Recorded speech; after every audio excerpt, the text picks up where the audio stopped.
حضرت جابر بن عبداللہ انصاری رضی اللہ تعالیٰ عنہ کہتے ہیں کہ رسول اللہ صلی اللہ علیہ وآلہ وسلم نے پاؤں پر پاؤں رکھنے سے منع فرمایا ہے جب کہ چت لیٹا ہوا ہو۔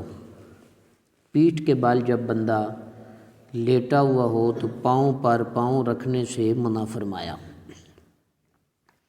حضرت عباد بن تمیم اپنے چچا سے روایت کرتے ہیں کہ رسول اللہ صلی اللہ علیہ وآلہ وسلم کو مسجد میں لیٹے ہوئے میں نے دیکھا کہ حضور نے ایک پاؤں کو دوسرے پاؤں پر رکھا تھا۔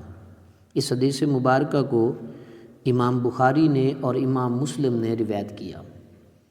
میں نے آپ کے سامنے دو روایت پیش کی ہیں۔ ایک روایت وہ ہے جس میں حضور علیہ السلام نے پاؤں پر پاؤں رکھنے سے منع فرمایا۔ دوسری روایت میں یوں ہے کہ نبی رحمت صلی اللہ علیہ وآلہ وسلم مسجد میں لیٹے ہوئے ہیں اور حضور نے خود پاؤں پر پاؤں رکھا ہوا ہے۔ تو اب ان دونوں احادیث مبارکہ میں ہم تطبیق کیسے کریں گے؟ اکثر لوگ تہہ بند باندھا کرتے تھے کہ جب احتیاط نہ ہو، بے خبری ہو، تو کوشش کرنی چاہیے جب بندہ چت لیٹا ہوا ہو تو وہ اپنے پاؤں پر پاؤں نہ رکھے۔ اکثر ایک گھٹنا کھڑا کیا ہوتا ہے، دوسرا اس کے اوپر رکھا ہوتا ہے۔ جن لوگوں نے چادر باندھی ہوتی ہے یا تہہ بند وغیرہ باندھا ہوتا ہے ان کو بڑی احتیاط کی ضرورت ہوتی ہے، خاص کر وہ بزرگ حضرات جو چادریں پہنتے ہیں انہیں اس معاملے میں بڑی احتیاط کی ضرورت ہوتی ہے کہ سوتے وقت وہ اپنا پاؤں جو ہے وہ پاؤں کے اوپر نہ رکھیں۔ اگر اس میں کسی نے شلوار پہن رکھی ہے یا اپنے طور پر حفاظت کر رکھی ہے تو پھر اسے پاؤں پر پاؤں رکھنے میں مسئلہ نہیں ہے۔ اس صورت میں ہے کہ سطر کھلنے کا اندیشہ نہ ہو۔ پاؤں پر پاؤں اس وقت رکھا جا سکتا ہے کہ جب یقین ہو کہ میرا سطر جو ہے، میری شرمگاہ جو ہے وہ نہیں کھلے گی۔ پہلی حدیث اس صورت میں ہے کہ سطر کھلنے کا اندیشہ ہو، مثلاً آدمی تہہ بند پہنے ہو اور چت لیٹ کر ایک پاؤں کھڑا کر کے اس پر دوسرے پاؤں کو رکھے تو سطر کھلنے کا اندیشہ ہوتا ہے، تو اس وقت ایسا نہ کرے، یعنی ایک پاؤں کے اوپر دوسرے پاؤں کو نہ رکھے۔ حضرت ابو ذر رضی اللہ تعالیٰ عنہ کہتے ہیں کہ میں پیٹ کے بل جو ہے سویا ہوا تھا، لیٹا ہوا تھا۔ رسول اللہ صلی اللہ علیہ وآلہ وسلم میرے پاس سے گزرے تو آقا علیہ السلام نے پاؤں سے ٹھوکر ماری اور فرمایا کہ اے جندب، یہ جہنمیوں کے لیٹنے کا طریقہ ہے۔ جس انداز سے تم لیٹے ہوئے ہو یہ جہنمیوں کے لیٹنے کا طریقہ ہے، یعنی پیٹ کے بل، جیسے کہتے ہیں الٹا ہو کر سونا، پیٹ کے بل پیٹھ اوپر کر لینا اور پیٹ جو ہے وہ زمین پر رکھ لینا سانپ کی طرح، تو اس طرح لیٹنے سے جو ہے وہ منع کیا گیا ہے۔ اور حضور نے فرمایا یہ جہنمیوں کے لیٹنے کا طریقہ ہے، یعنی اس طرح کافر جو ہیں وہ لیٹتے ہیں، یا یہ کہ جہنمی جو ہیں جہنم میں اس طرح لیٹیں گے، یعنی پیٹ کے بال جو ہے وہ لیٹا کریں گے۔ حضرت جابر رضی اللہ تعالیٰ عنہ سے روایت ہے کہ رسول اللہ صلی اللہ علیہ وآلہ وسلم نے چھت پر سونے سے منع فرمایا۔ چھت کے اوپر سونے سے منع فرمایا۔ کون سی چھت؟ جس پر روک نہ ہو، رکاوٹ نہ ہو، اس کی دیواریں جو ہیں بنی ہوئی نہ ہو، ایسی چھت کے اوپر حضور نے منع فرمایا۔ اکثر گاؤں میں لوگ چھت کے اوپر باڑ نہیں بنی ہوتی، چارپائی ڈال کے سو جاتے ہیں، تو ایسا بھی نہیں کرنا چاہیے، حضور علیہ السلام نے منع فرمایا۔ رسول اللہ صلی اللہ علیہ وآلہ وسلم نے دوسری روایت میں ارشاد فرمایا کہ جو شخص ایسی چھت پر رات میں رہے یعنی سوئے جس پر روک نہیں ہے، یعنی دیوار یا منڈیر وغیرہ نہیں ہے، اس سے ذمہ بری ہے، یعنی یہ پھر اس کی اپنی ذمہ داری ہے۔ ہو سکتا ہے کہ وہ بندہ گر بھی سکتا ہے، وہ خود اپنے اس کے گرنے کا ذمہ دار ہوگا۔ تو جس کے اوپر باڑ بنی ہو اس میں سونے میں کوئی مسئلہ نہیں ہے۔ تو بعض لوگ جو ہیں وہ نیند میں اٹھتے ہیں تو وہ دوڑ پڑتے ہیں، چل پڑتے ہیں، تو ایسا نہ ہو کہ کوئی بندہ چھت پر سویا ہوا اور تیزی سے چلے، کہیں نیچے نہ گر جائے۔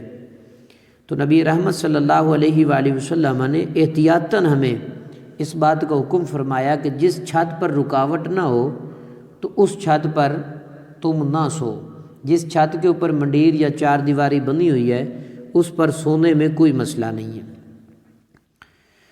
رسول اللہ صلی اللہ علیہ وآلہ وسلم نے تنہائی سے منع فرمایا، یعنی اس سے کہ آدمی تنہا سوئے، کوئی بندہ اکیلا نہ سوئے، کوشش کرنی چاہیے کہ کوئی دوست، کوئی ساتھی، کوئی گھر کا فرد جو ہے اس کے پاس جو ہے وہ سو جائے۔ تنہا سونے سے حضور علیہ الصلوۃ والسلام نے منع فرمایا۔ اس حدیث کو امام احمد نے روایت فرمایا۔ اور آقا علیہ الصلوۃ والسلام نے فرمایا کہ جب تمہارے سامنے عورتیں آ جائیں تو ان کے بیچ سے نہ گزرو۔ سڑک پر آپ جا رہے ہیں، دو عورتیں آ رہی ہیں تو بعض اوقات یوں ہوتا ہے کہ ایک عورت سڑک کے ایک کنارے پر ہو جاتی ہے، دوسری طرف ہو جاتی ہے، تو ایسا بھی نہیں کرنا چاہیے کہ دو عورتیں اگر سڑک پر آ رہی ہیں تو آپ ان کے بیچ سے نہ گزریں۔ اور عورتوں کے لیے حکم یہ ہے کہ وہ دونوں جدا نہ ہوں بلکہ دونوں اکٹھی ایک سائیڈ پہ ہو جائیں تاکہ گزرنے والا جو مرد ہے وہ آسانی سے گزر جائے۔ یہ نہیں، مرد کے لیے حکم ہے کہ وہ دو عورتوں کے درمیان میں سے نہ گزرے۔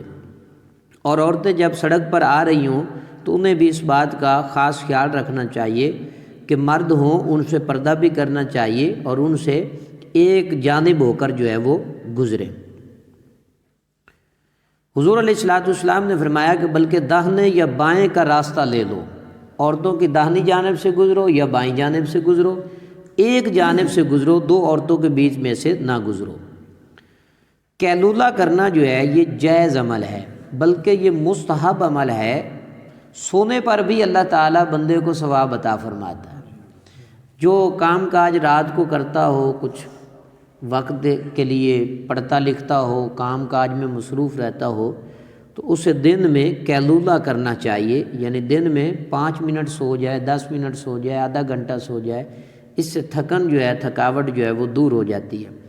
قیلولہ کرنا یہ مستحب عمل ہے، بلکہ سنت بھی ہے۔ سرکار دو عالم صلی اللہ علیہ وآلہ وسلم دوپہر کو قیلولہ فرمایا کرتے تھے۔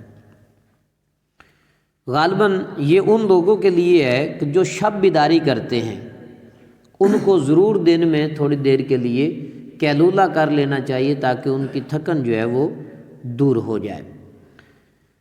کس طرح سونا جو ہے یہ مستحب عمل ہے۔ دن کے ابتدائی حصے میں سونا یا مغرب اور عشاء کے درمیان میں سونا یہ مکروہ ہے۔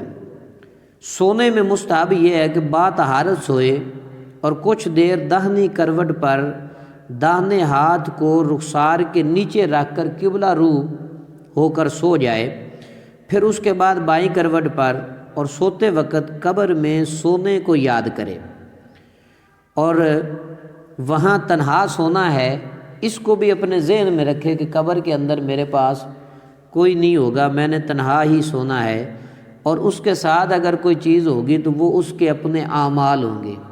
اگر اچھے عمل کیے ہوں گے تو قبر میں اس کے ساتھ اچھے عمل ہوں گے، اگر برا عمل کیا ہوگا تو وہ اس کا برا عمل جو ہے قبر میں اس کے ساتھ ہوگا۔ سوتے وقت یاد خدا میں مشغول ہو، تسبیح و تحلیل پڑھے، ذکر و اذکار کرے یہاں تک کہ سو جائے۔ جس حالت پر انسان سوتا ہے اسی پر اٹھتا ہے۔ اگر اللہ کا ذکر کرتے کرتے سو گیا تو صبح بھی جب اٹھے گا تو اللہ کے ذکر کے ساتھ اٹھے گا۔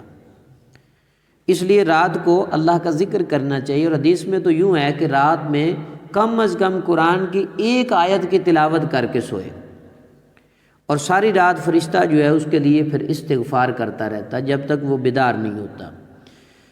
قیامت کے دن اسی پر اٹھے گا، سو کر صبح سے پہلے ہی اٹھ جائے اور اٹھتے ہی یاد خدا میں مشغول ہو جائے، اللہ کا ذکر کرے، اور یہ دعا پڑھے، الحمدللہ الذی احیانا بعد ما اماتنا والیہ النشور۔ اسی وقت اس کا پکا ارادہ کرے کہ پرہیزگاری اور تقوی کرے گا، کسی کو ستائے گا نہیں، کسی کو تکلیف نہیں دے گا۔ تو یہ دعا جو ہے وہ پڑھ لینی چاہیے۔ اللہ تعالی ہم سب کو فقہی مسائل جو ہے سن کر سمجھ کر یاد رکھنے کی توفیق عطا فرمائے۔ وآخر دعوانا الحمدللہ رب العالمین۔